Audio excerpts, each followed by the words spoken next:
Well, it's my great privilege to introduce Mike Young. I think people in this audience know him, and I don't need to take away from his time. Mike, after qualifying as an alumnus of this institution, went to Harvard Law School, where he was on the Harvard Law Review, subsequently clerked for Justice Kaplan on the Supreme Judicial Court of Massachusetts, and then Justice Rehnquist on the Supreme Court. He taught at Columbia for many years, where I think he managed to raise 2 or 3 chairs, and he couldn't sit in all of them, but managed to be both a prolific scholar, expert on Japan, and comparative law more generally. He has since served as the Dean of the George Washington University Law School, and of course now as President of the University of Utah.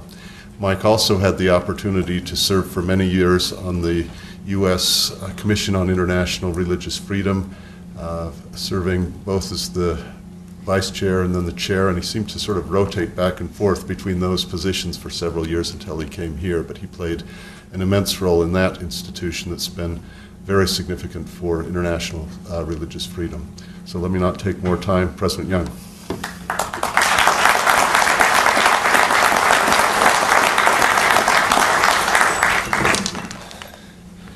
I'm delighted to be here with you today. Very much appreciate the kind words from President Samuelson, one of our distinguished alumni, therefore qualifying him. He has been a tremendous friend, and I just can't tell you how thrilled I always am to know that my alma mater's in his hands, such a great university president. And Cole Durham, I see Elder Carmack and I are in the same ward, so I have to be very careful what I say today. I have no idea what church position I'll end up with if I get this wrong. Lou Kramer, I see Lou somewhere in the back, Bill Atkin. It's just, it's wonderful to see so many friends. I do realize I come from the University of Utah, and that creates a certain kind of presumption, but one of the things I've learned is that we're really under the skin all the same. I remember a story that some of you may know, but others may not, about some of our fans and BYU fans who came down here for a football game. And as our fans came off the freeway down there on Center Street, there's a Maverick store there, and it had a sign saying that there were cruises being offered for $99. And our fans, being adventuresome, thought that would be a really good idea. So they went in, they paid the $99, and the fellow behind the counter hit them over the head with a hammer, knocked them out, tied them up, threw them in the Provo River, and they floated down the Provo River. Well, a BYU fan comes up, and he sees that as well, and he thinks this is wonderful, and BYU fans, being parsimonious, think this is a tremendous deal. So they pay the $99. He gets hit over the head, tied up, put in and thrown in the river and floating down, and they both wake up about the same time and look at each other, and the BYU fan looks at the University of Utah fan, and he says, "Do you think they're going to serve any food on this cruise?" And the Utah fan looks up and said, "Well, they didn't last year." So it's just been my experience that under the skin we're really all pretty much the same. I am delighted to be here and have a chance to talk a little bit about international trends. As Cole mentioned, I spent the early part of my career learning a great deal about a little. I spent an enormous amount of time looking at Japan in a very focused and specific way, and as my career progressed, I began to sort of widen my horizons and of course become much more superficial in the process. Now, as a university president, I am the definition of superficiality. I know a little bit about everything from genetic medicine to dinosaurs, but not much about any of those things. But that put me in a position, as I thought a little bit about today and what kind of remarks I wanted to make, an opportunity to stand back a little bit and talk about overall trends that I see, which I think is the theme of this conference, and a little bit about what that suggests to me that we as members of the church might be thinking about doing about some of those trends. And I start off, I'll make just a few very simple points. I'm going to start off with a slightly counterintuitive observation, which is the world is not as bad as we think. But then I'm going to suggest that precisely because it's not as bad as we think, it means the kinds of challenges and problems that we see arising in the world are ones that we may not have experienced before, may not have anticipated, and really may not have developed adequate conceptual frameworks and tools to deal with. And that it is critical going forward that we do that.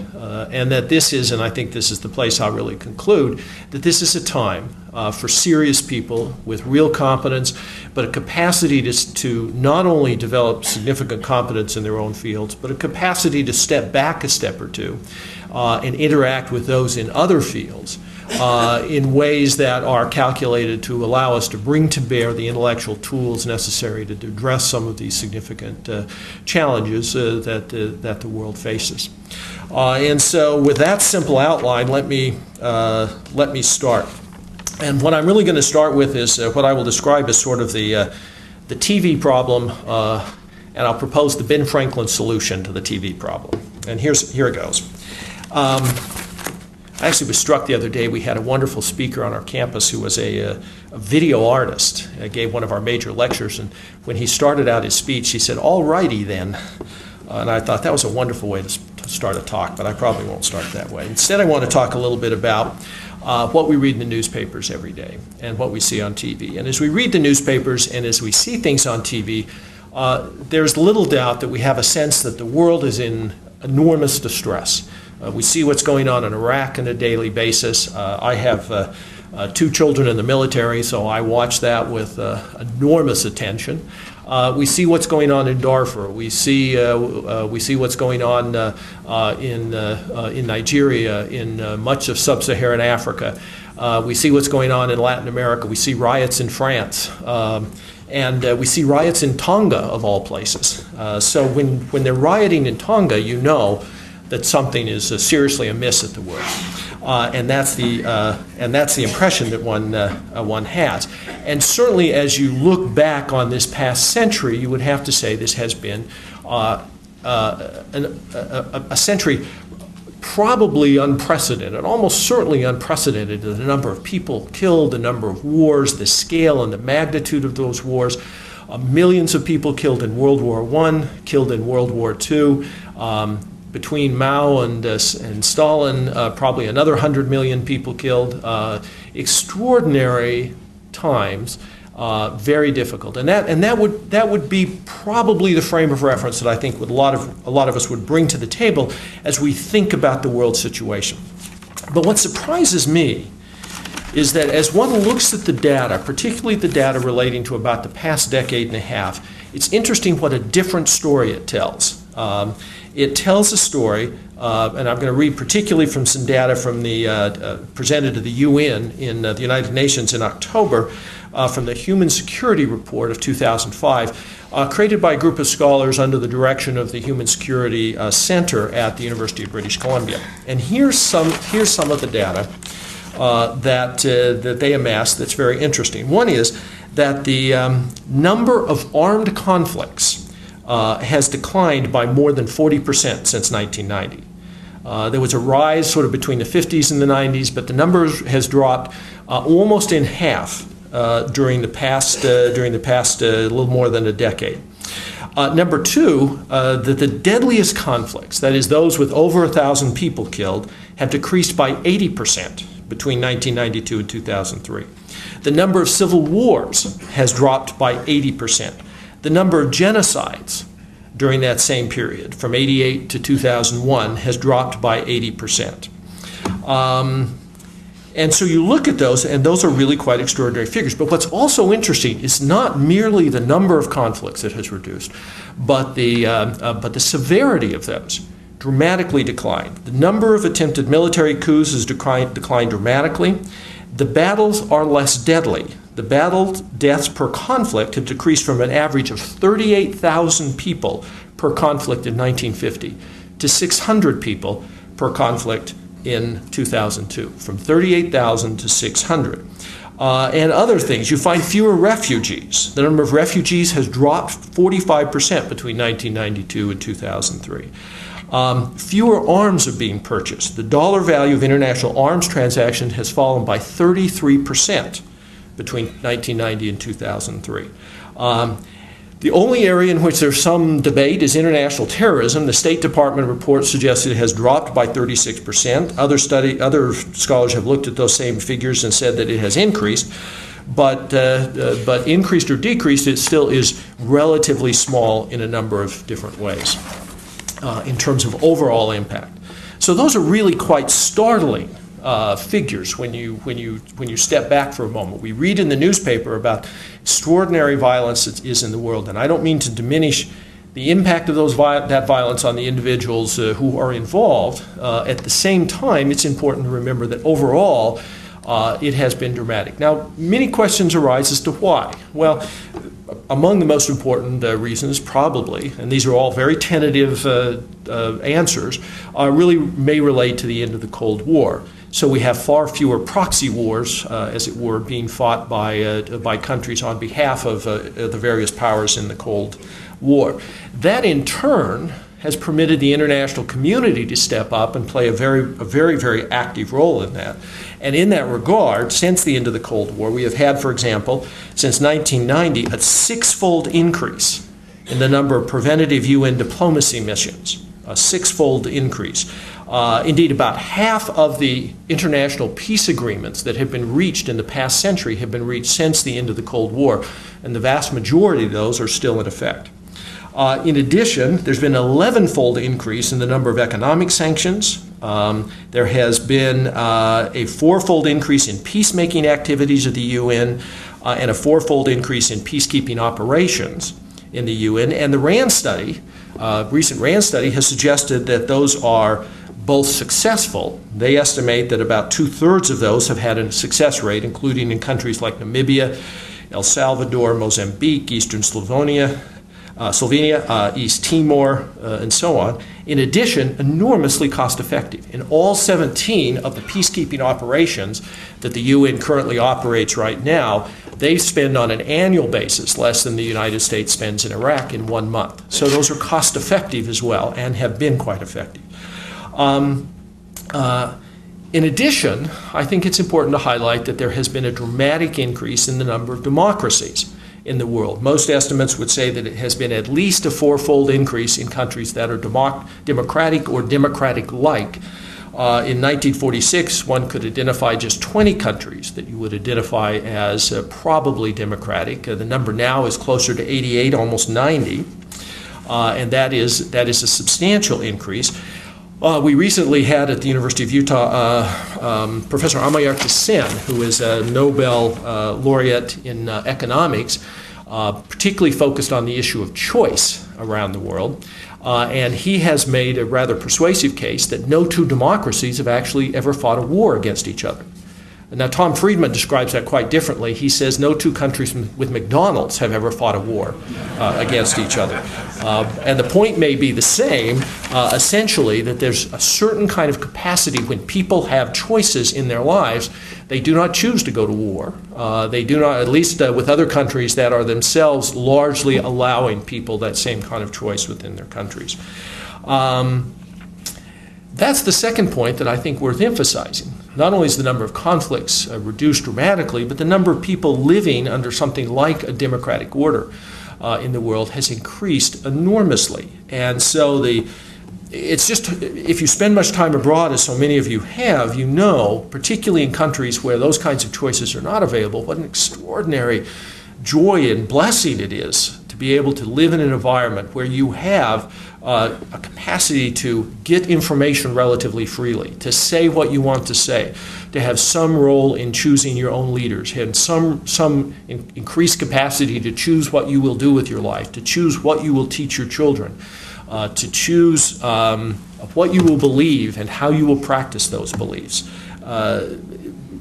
Cole Durham and I have spent much of the last 2 decades looking at countries where that is much more unavailable, and the capacity to expand the number of countries that really offer that to their citizens is an extraordinary development. And again, with all the negative news one might read, the fact that there's a four-fold increase over the past 40 years is a really pretty remarkable statistic. But there are also other statistics that give some hope. If one looks at economic growth, we talk about this in a way that always makes us a little nervous as we talk about the rise of India and the rise of China. But the bedrock reality of that is it means that something on the order of 2 billion plus people more are now participating in market-oriented economies than were even a decade and a half ago. That's a remarkable statistic. That's a third of the world's population for the past decade and a half has been able to participate in a more market-oriented economy than was true 15 years ago. And that is a pretty extraordinary realization. And the effect of that has also begun to become clear around the world. If you look, for example, in 1990, 28% of the world's population, over a quarter of the world's population, lived in what the UN describes as extreme poverty. That means less than $1 a day. Now, that number is closer to 19%. Now, that means there are well over 118 million people who no longer live in extreme poverty that did. 250 million people in Asia no longer live in extreme poverty that did just 15 years ago. From China, the number has gone from 33% who lived in extreme poverty to 16%.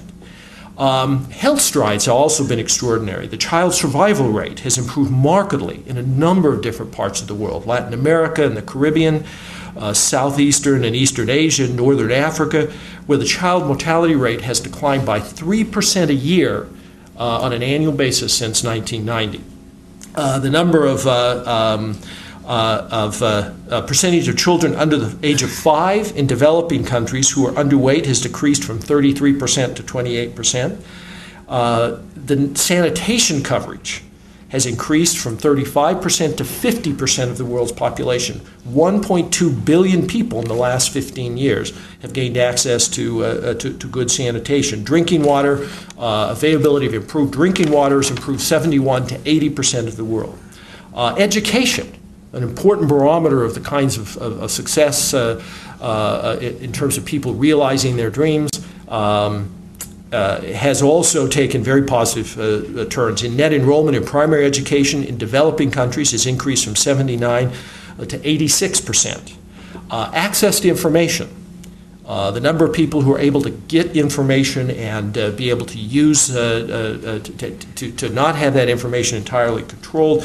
The number of subscribers, for example, to fixed and mobile phones has increased from 530 million to 3 billion in 2004. Half the world's population has a capacity to reach out and touch someone. 15 million new mobile phones in Africa alone, which was equivalent to the total number of mobile and fixed lines in Africa just 10 years ago. By the end of 2004, 14% of the world's population had access to internet. The environment, something else that we worry a great deal about. Nevertheless, one can look at a whole range of very positive developments. A recent World Bank study actually looks at environmental pollution and determined that environmental pollution in most major categories relates very much to stage of economic development. And so starting from about $400 per capita GDP up to about $2,800, most of the major pollutants increase. At $2,800 per capita, they start to decrease and continue to decrease. And in fact, so far, there's been sort of no bottoming out of that decrease. And that includes virtually all major pollutants except for bulk waste and CO2 emissions. And so as these economic indicators increase, you also see a substantial improvement in the environment in many of the most fundamental and important ways. And in fact, if you look at depletion of the ozone layer, something we were enormously worried about last year, 10 years ago, because of the cooperation of the world community, we are now we have reduced by tenfold the amount of ozone depletion that's likely to occur by the year 2050 because of the agreements that the world community has been able to enter into. Human rights, another area in which you see an enormous amount of very interesting kind of progress. I had an opportunity about 6 or 8 months ago. Elders Wood and Porter asked if I would make a presentation on human rights and developments in human rights to the area committee of the church. And I said I'd be delighted to do that. what did they want me to talk about and how long? And Elder Porter said, or Elder Wood, I think, said, well, he said, we'd like you to cover Asia, Latin America, Africa, Europe, Russia, and we think we can give you 10 minutes. Now, that has a way of focusing the mind on what the real overarching trends are. And so I spent, as Sue will attest, a considerable amount of time looking at those trends to see what I could really identify.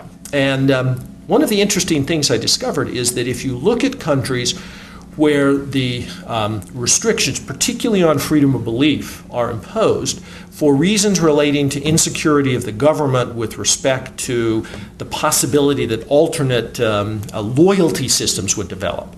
That is to say, countries like China, Vietnam, Cambodia, some of those countries, where they're worried that if you allow churches a very robust presence in the public square, there's a likelihood that it will begin to diminish the allegiance to the government and they will lose control of the people and so forth. Countries that largely had restrictions for those sorts of purposes, to a remarkable degree, had begun to relax. Not completely so, but they had begun to relax in a variety of ways, and you could see in virtually all the countries I just named an increased capacity for expanded activity of religious organizations. Also expanded activity of political organizations, expanded flows of information, not completely free, to be sure, but significantly expanded over what one might have seen in the mid 80s and even into the early 90s. Now, what does all this good news mean? Well, I think it means for us some very positive things. I mean, I think one is it means that it increases the opportunity for the church to have a presence abroad. And I think as we see missions expanding in a variety of different places that one would not have anticipated even the possibility of proselytization a few years ago, it's a very, very positive set of developments. And also see a church presence, even if in cases that proselytization is not yet permitted, places where church presence is permitted has expanded rather considerably. In addition, I think what you see is opportunity for us to improve the lives of the members of the church in those areas, with a capacity to choose one's own profession and one's own belief system and to organize one's life in the way that you want to, with the kinds of economic opportunities that are much more available in major parts of the world. I think we see a real capacity and opportunity for us to reach in and organize ourselves in ways that improve and help the lives of our members. I think we'll all be blessed today with the opportunity to hear from Elder Carmack, who will tell us about the Perpetual Education Fund. I think a wonderful example of a way in which the church has organized itself to go in and transform in the most important ways imaginable the lives of our members. And we're increasingly going to be able to do that in places that probably would not have been possible to do it, either because of repressive governments or because of civic unrest and instability. We're going to be able to do it in places that we would not have been able to do it before. And finally, I think we're going to be in a position where our members will be able to organize themselves in these different places to themselves reach out and provide service and benefit to their own communities and their own nations.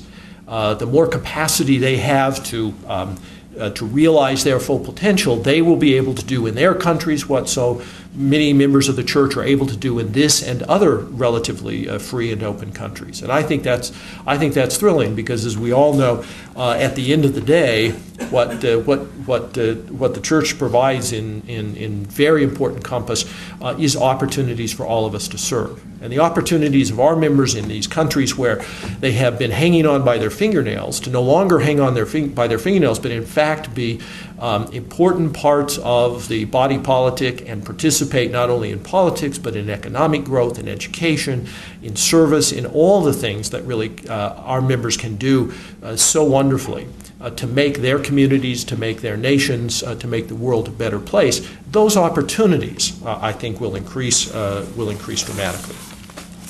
Now, let me get you. No talk by an academic is ever complete if it ends on a high note.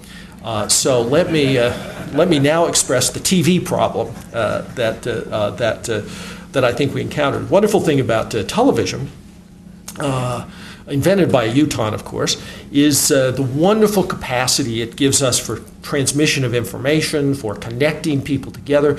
All of us, I'm sure, at least you wouldn't admit otherwise, sat yesterday in front of our TV sets and watched a glorious sessions of conference, and the opportunity to use that medium for good is extraordinary. But of course, TV has a downside as well.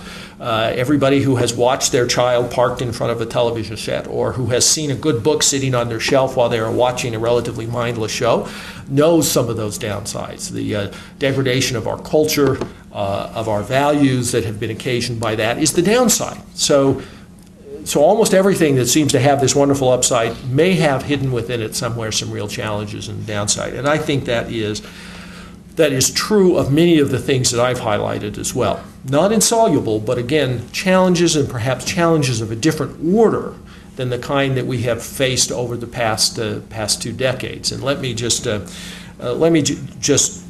enumerate a few of those and give you a little sense of what I'm talking about. With the reduction in conflicts around the world overall, and the substantial increase in economic growth and development on the part of some people, we have at the same time entered into an era in which all of us understand there's a different kind of conflict that the world faces, in the rise of terrorism. Now, whether it is a dramatic rise or a small rise, or in fact a decrease, as the State Department suggests, is probably less important than the fact that this is not only a new kind of conflict for which we have not developed very adequate tools to deal with, but also potentially an enormously destabilizing kind of conflict. And importantly, as we are confronting on almost a daily basis here in the United States, a kind of conflict, having not developed enough tools yet to deal with it, that has the potential for significantly eroding civil rights, not only in our country, but in countries all over the world. Moreover, I talked about the UN success in peacekeeping activities, in peacemaking activities, in use of economic sanctions, and so forth. Well, it's fair to say that the international community has not yet really figured out how to organize itself in a way that really deals with terrorist activity. We really don't even have a very good definition for it. And so our capacity to address that is very limited at this point, and we see the enormous problems and conflicts that creates, some of which may be themselves enormously and profoundly fundamental, particularly as it deals with our issues related to civil rights. And so another example, I suppose, worth mentioning is the Geneva Convention. People talk a great deal about whether we are treating people that we have detained as prisoners of war, as some of them may be claiming. Well, that's not a concept that even makes sense outside of the context of the Geneva Convention. The Geneva Convention presupposes people who identify themselves as soldiers, who basically operate under a set of command and control and hierarchical structures, who wear uniforms, and who otherwise are therefore under the instructions of their government and therefore entitled to a certain kind of treatment if captured. We don't have any of those characteristics in terms of the people that we're trying to deal with around the world engaged in terrorist activities, which raises significant questions about the applicability in any sense of even the concept of a Geneva Convention. And yet, so far, the international community has not found a way to organize itself to create a Geneva Convention type set of restraints and treatment protocols for people who are not in this sort of conventional Geneva Convention context or garb. As I mentioned earlier, the number of refugees has decreased around the world rather significantly. Interestingly, however, the number of internally displaced people has actually increased rather significantly. Now that again presents a different kind of challenge for the world community, because while one can look at a refugee who crosses from one border to another, the international community can get in and help the government which is responsible now for the refugees, to where the refugees have fled. On the other hand, if it's an internally displaced person, it becomes much more complicated to figure out how one works with the government in that context, in part because the internal displacement may have resulted in some measure from government action. And we're seeing that problem in the Sudan, and have been seeing that problem in the Sudan, frankly, for the last 20 years. And the capacity of the international community, in even the most modestly intelligent way to deal with Sudan, has been totally absent. And so we not only have what was for some time the war between the North and the South in Sudan, and the government of Khartoum, which prosecuted with great vigor a war, an Islamist war against the Christian and animist South. Once that began to get tamped down, in part because of the threat of certain kind of creatively imagined economic sanctions, all of a sudden things exploded in Darfur. Again, many of the same sorts of problems. And again, the world community stands by helplessly wringing its hands, claiming no more will we allow this, and then we continue to allow it with virtually no intervention at all. So those are more challenging. The rise of democracy, a wonderful, wonderful thing on the one hand. On the other hand, it presents its own sets of challenges. What do we do in a context where people make democratic choices, majoritarian choices, that reflect values, ideologies that we really don't find ourselves very comfortable with? All of a sudden, the notion it's a little like raising children. I've always thought that my children should have freedom of choice, but I just needed to tell them what to choose. It was pretty clear. Well, we're to some extent now confronting a situation where people are having choices, and we're looking at some of the consequences of that choice and say, wait a minute, we meant you could choose, but not that, for heaven's sakes. And yet again, the world community is not, we have very few conceptual tools, no way of having really organized ourselves to think about how do you balance notions of what is an acceptable set of choices for people to make? Are there overarching ethical and moral standards and norms that have to be imposed in the context of any kind of a choice that can be exogenously imposed on a country? That doesn't sound quite right, and certainly we would bridle in the United States if anybody tried to tell us that. In fact, most of the time we do bridle at precisely that. And yet at the same time, we realize that people are entitled to and deserve the kinds of capacity to structure their own governmental arrangements and their own lives in the way that they choose to. But how do we thread that needle? Not something that we have a great deal of international experience. We have a lot of domestic experience. That is, after all, what the Bill of Rights is about. We understand that majoritarian impulses may run roughshod over a certain set of minimal basic rights to which we think everyone is entitled, whatever the majority happens to think. But very few tools for thinking about how one creates an international constitution that has an international Bill of Rights. And even some of those that we have structured have really failed in the most fundamental ways to come to grips with that precise tension. And I give you the example of the Helsinki Accords. The Helsinki Accords, very interesting set of agreements entered into about 20 plus years ago between essentially the Soviet bloc and the Western countries under the auspices of what was then the CSCE, the Conference on Security and Cooperation in Europe. The Helsinki Accords were an enormous breakthrough for human rights because they were the first document that really said we agree as countries that how we treat our citizens internally within our country is a legitimate issue for international concern. So in other words, you, the United States, can criticize us, the Soviet Union, if we treat our citizens badly. And the premise of it was that people ought to have self-determination. At the same time, the Helsinki Accord fixed the borders of Europe, which is why Russia signed it in the first place. Well, what is the relationship between fixing the borders on the one hand and self-determination on the other hand? Can people choose to vote themselves out of the body politic? Can the Basques remove themselves from Spain? Can Yugoslavia break up? Can the Macedonians leave Greece? I mean, all of these kinds of issues end up really profound and important, and yet the Helsinki Accord, with great fanfare, accomplished something enormously powerful, but left unresolved this critical issue, which has been in some ways one of the points of bloodiest conflict in Europe since the signing of the Helsinki Accord. Economic growth, wonderful. We love economic growth. We all want to be rich, and we want everybody else to be, well, we want to be richer than everybody else, but by and large, we want everybody else to be rich.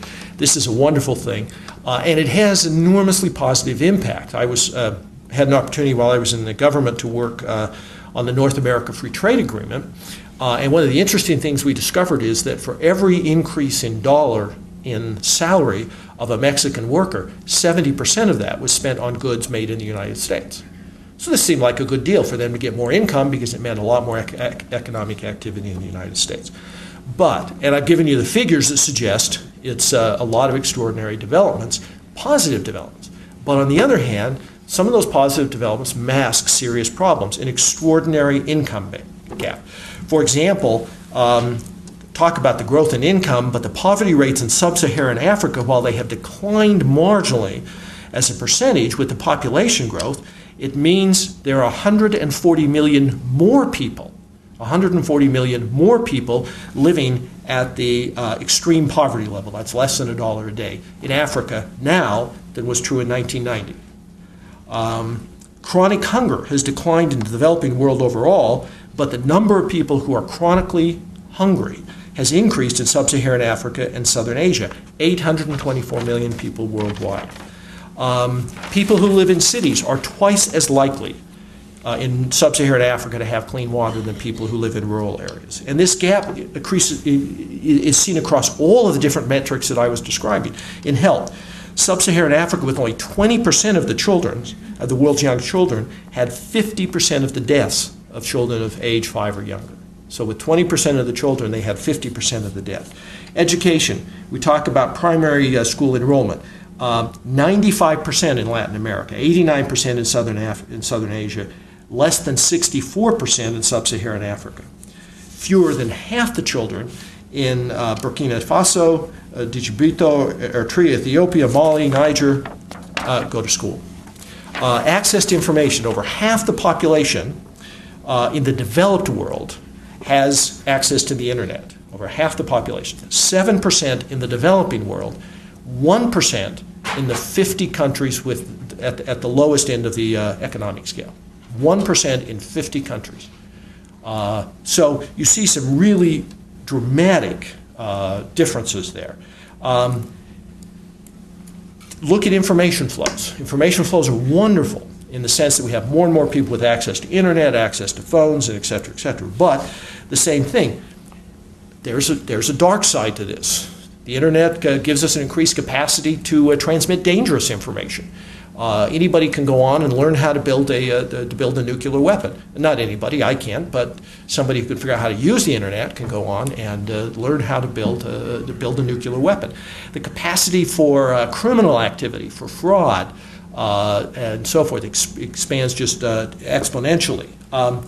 The increase of information has not carried with it an increase in our capacity to judge the accuracy of that information, nor has it occasioned any increase in our capacity to really understand and manipulate and use that information. And so we have an enormous amount of information on the internet. Some part of it may actually be true, but we've done very little to actually help people to develop the capacity to determine what is true and what isn't true, and even less in terms of helping people understand what that information means, how to use it in their daily lives, and how to make the world a better place with it. And of course, then the obvious one, which bedevils everybody, not only in every institution but every home, and that's the dramatically expanded capacity for the transmission of pornography and other materials that really so fundamentally undermine our profound values. Environmental issues. I talked about some of the real strides forward in environment, and yet along with the increase in economic activity, you have a substantial increase in CO2 emissions and all the problems that creates. And of course, those kinds of problems, as most of the studies suggest, create more problems for the developing world than for the developed world. We are coming up with ways to accommodate many of the climatic shifts and so forth. On the other hand, at the same time, those will have a disproportionately adverse impact on people in the poorest countries, particularly people in coastal areas and so forth. In addition, with this economic growth, we're also having unprecedented deforestation. 13 million hectares per year. That's 200 square kilometers. 200 square kilometers are being deforested per day around the world. Human rights. I mentioned that we had some expansion of human rights in areas in governments where they had imposed restrictions because they were worried about the role religion might play in undermining the government. But the flip side of that has been some decrease in human rights protections in countries where they are worried about human rights for a different reason. And that's countries where you have seen, with this expansion of freedom, expanded intercommunal violence, or majority repression by one religion of another minority religion, or of a majority group of another minority group. Those countries have tended to crack down more on religion. You look particularly Egypt, Indonesia, to a lesser extent India, and so you've seen movement, counter-movement in those countries that have created serious problems. The freedom itself, because these countries have struggled with some of the same issues that we have struggled with historically. How do you ensure that a majority does not repress a minority and yet not effectively solve those problems? You see human rights restrictions of those sort, of a kind that will adversely affect us as a church as well as all other peoples of faith and belief. Moreover, this expansion of human rights highlights some of the inherent tensions that exist. As mentioned earlier, the stability of borders on the one hand and self-determination on the other hand, the underlying tension in the Helsinki Accords, majority rule versus minority rights. But it also is even in a much more personal level as well. I'm always struck by some of the debates with respect to sort of freedom of speech and freedom of choice on the one hand, and on the other hand, something that we have been more cautious about advancing, but fundamentally very important to many of us, which is creating the kind of environment in which we want to live and which we want to raise our children. And pornography is sort of an easy way of thinking about that, because one might plausibly say, look, I don't care what you do in the privacy of your own home, but I don't want pornographic billboards and I don't want things to which I could expose my children. And that with prior technology and in prior lives is not a terrible way of sort of thinking about these things on the one hand. On the other hand, now, our capacity to control even the environment within our own home has been very challenged. And the way our First Amendment doctrine plays out, we have very little capacity to control it other than sort of taking access to our computers and making sure the computer is on the kitchen table 24 hours a day and your children are sort of chained to the kitchen table and aren't allowed to go to anybody else's house and go to the public library, and the list goes on and on and on. It comes out in other ways as well. I mean, I'm struck by the debate that goes on with respect, for example, to veils and the chador in Islamic societies. And sometimes we sit there and think about this as being a slightly hard to understand and perhaps a loony set of requirements that people want to impose. But if, on the other hand, you start from a fundamental belief that somehow men are easily distracted and tempted, and the divorce rates don't give lie to that observation, then the idea of sort of protecting them from those temptations can be something that can enhance the environment in which makes it easier for you and all like you to live your religion. Well, what is the balance between it? That obviously imposes some tremendous kinds of oppression on other people. On the one hand, on the other hand, allows you to create the kind of environment in which you want to raise your children and so forth. We have no conceptual tools for really resolving those problems.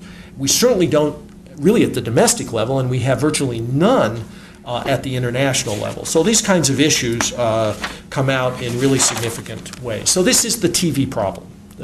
It's a great things happening on the one hand, but capacity for serious problems on the other. Economic growth creates these extraordinary income gaps, exacerbates these income gaps, creates CO2 emissions, expanded deforestation, et cetera, improved health, creates a population explosion, more education, again, exacerbates some of the income gaps, creates a less compliant population with no tools to give outlet to that dissatisfaction.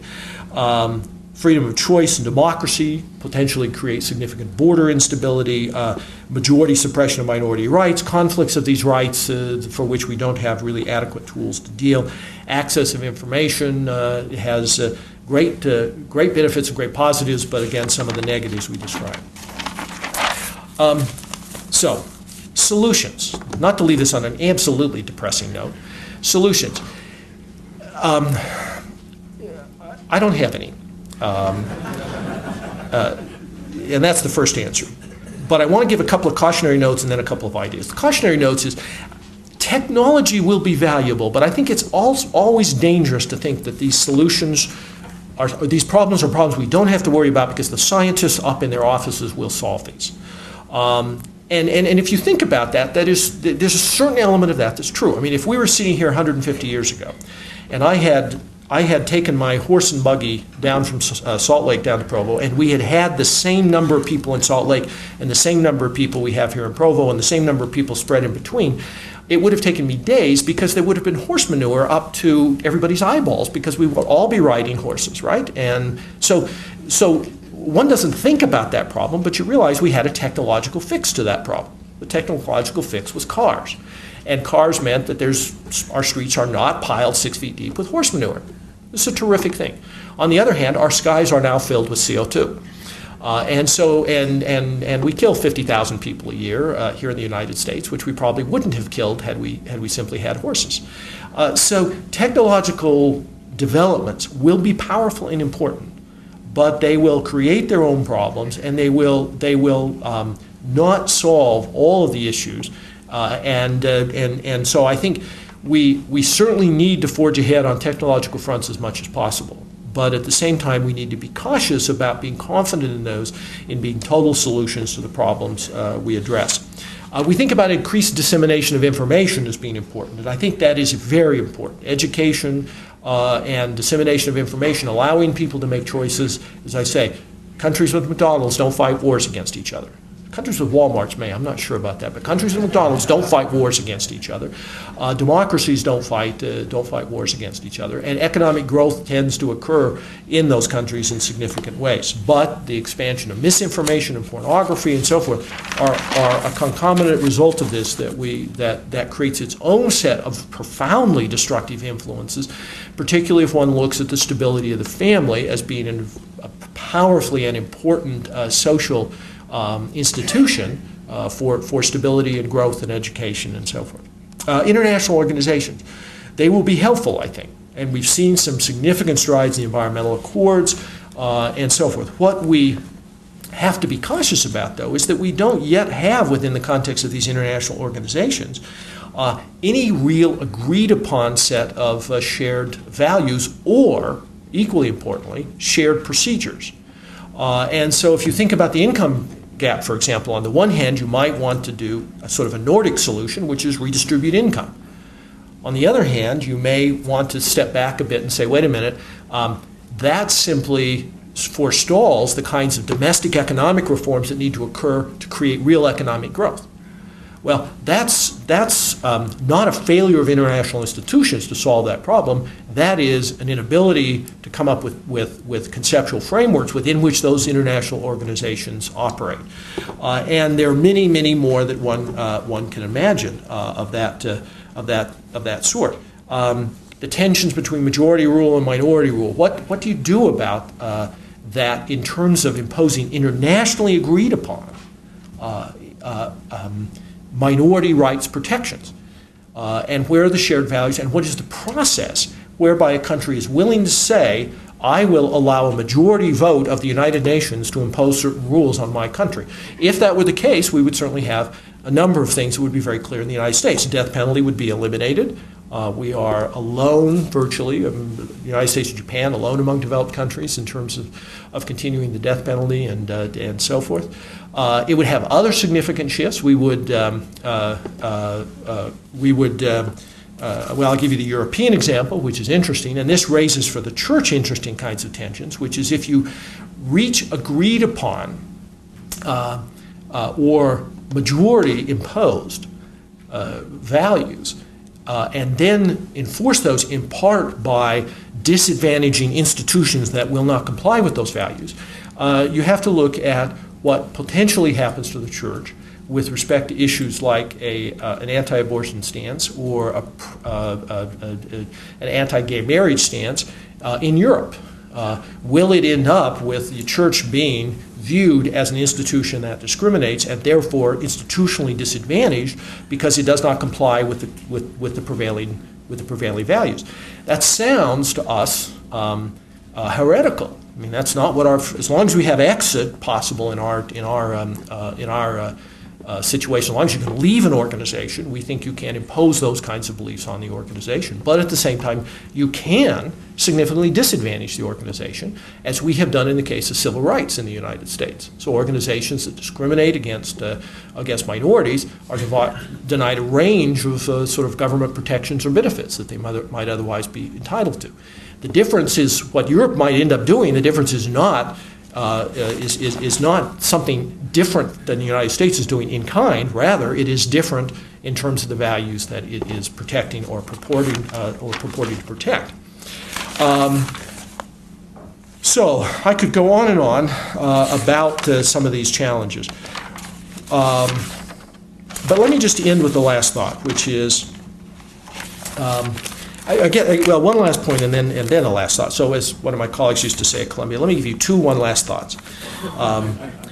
First is we also need to be cautious of the notion that simply increasing our conversations with each other will address these problems and solve these problems as well. In other words, that the substance is the issue and not the procedure.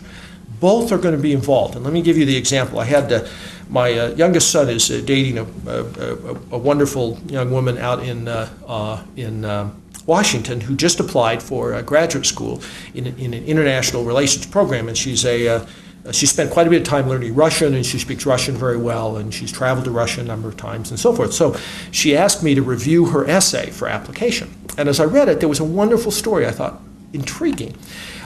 She talked about a story where her Russian professor had taken a group of students from her college, and she was among this group of students, to Russia, and they met with a Russian professor and his students. And she said it was just fascinating.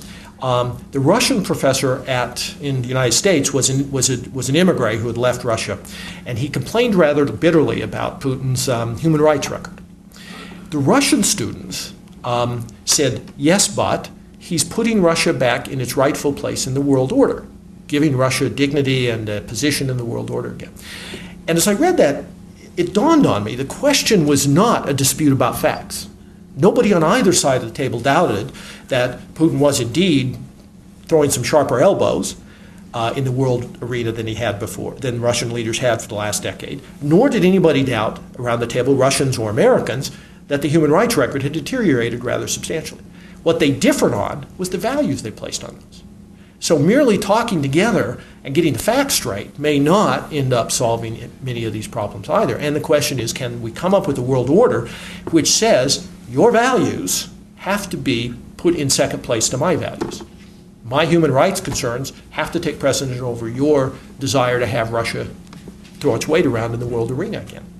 Very, very tough kinds of issues. The solution.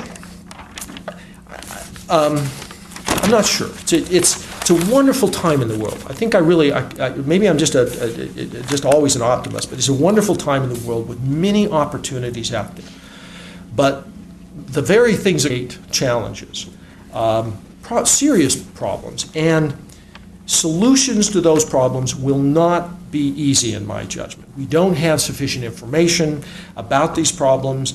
We don't have conceptual frameworks and theories to really deal with them. We don't have domestic or international organizations that are structured in a way to deal with these problems or to execute solutions, even if we could devise these.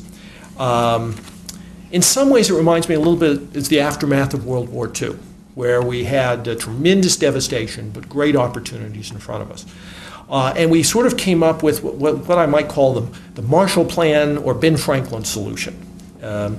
And the first point, I think, is that the one thing that was clearest about the end of World War II is that it was a time for serious people. And I believe today is a time for serious people. As these things are happening, opportunities are there and challenges are there, and I believe serious people will be needed to address those. I believe that the day of Michael Moore and Sean Hannity and Glenn Beck and Bill Riley and Bill Maher, I think that day's over. They have run their scheme. They are useless in terms of really helping us better understand the problems, devise solutions. We need serious people. Two, we need people who are going to be competent in their disciplines. We need highly trained people, but also people who can step back from their discipline a step or two and work with others in other disciplines. I see very few of these problems that strike me as going to have a single solution set. Very few of these problems that can be solved by somebody who merely has a technological background or somebody who is merely a political scientist. Not to denigrate either of those, they are critical, but the technology person and the political scientist have got to lock arms to address some of these problems. This is the Ben Franklin part of the solution, who always described himself as a scientist, but with a polymath of an extraordinary dimension. We need people capable of stepping out of their disciplines and working with others in a cross-disciplinary, kind of cross-training. We need people who can run triathlons, not just marathons, to solve these problems. We need people with global perspective and understanding, and that's why this organization, in my judgment, is so important, so powerful for the church, and for all of us who care about the future of the world, because the international experience represented in this room is truly extraordinary, and that will be essential. We need people who are data-driven. We need people who are not merely operating on the basis of anecdote. As my friends in the medical school at Columbia always used to tell me, the plural of anecdote is not data. And we need people who really understand data and who use it, who drill down and who understand it and use it. And finally, I'll conclude is that I think we need people with values. I think we need people who look not only at the great tectonic movements of the plates, but who look at the individual standing on those plates and who care about them and care not only about their capacity to stay alive and get enough food, but their capacity to realize their full potential and to make the choices that truly distinguish human beings from everybody else. We need people with serious values. Again, a reason that I'm honored to be able to speak to this group today and be here today, because I think the international perspective, the passion to address those problems, so represented in this room, is essential to what we need to address these problems going forward.